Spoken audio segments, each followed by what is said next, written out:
జీవితంలో ఎప్పుడూ ఓటమి గురించి భయపడి కొత్త విషయాలను ప్రయత్నించకుండా ఆగిపోకూడదు. బాధ కలిగించే విషయాల్లో ఎక్కువగా మనం చేయలేకపోయిన అంశాలే ఉంటాయి. మన చుట్టూ నిర్మించుకున్న గోడలు కొన్నిసార్లు మనల్ని బాధ నుంచి దూరంగా తీసుకువెళ్తాయి. అయితే కొన్నిసార్లు అవి సంతోషాన్ని కూడా అడ్డుకుంటాయి. జీవితంలో మనం కావాలనుకున్న ప్రతి ఒక్కటి భయానికి అవతల వైపు దాగి ఉంటుంది. ఓటమి అనేది మనం అనుకున్నది సాధించే మార్గంలో వచ్చే ఓ అడ్డంకి మాత్రమే. అదే ఆ మార్గానికి చివర కాదు. దాన్ని దాటుకుని కాస్త ముందుకు వెళితే గెలుపు మన సొంతమవుతుంది.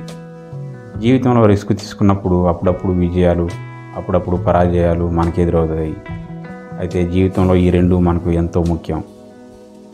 నేను ఓడిపోలేదు, నేను సాధించాలనుకున్న చోటుకు చేరలేని మరో 10,000 మార్గాలను కనుక్కున్నానంతే. ఓటమి భయం మనల్ని కలలను కనకుండా చేస్తుంది. మనం కన్న కలలను అసాధ్యం అనుకునేలా చేస్తుంది.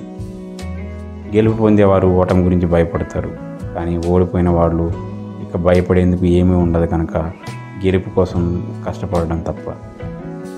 ఓటమి అనేది గెలుపుకి మార్గం. ఓటమి వద్దనుకున్న వాళ్ళు గెలుపును కూడా సాధించలేరు.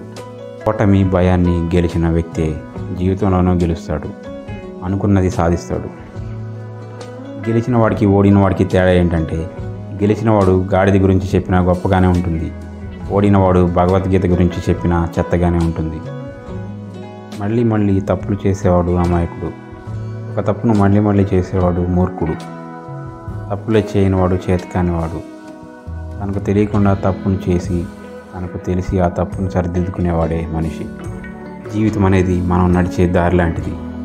మనకు తోడుగా నడిచేవారు ఉంటారు, కానీ మనకు బదులుగా నడిచేవారు ఉండరు. మనమే నడవాలి, ఎంత కష్టమైనా. Thanks for watching this video. For more latest videos please subscribe my channel. Ravi Kumar signing off. Bye.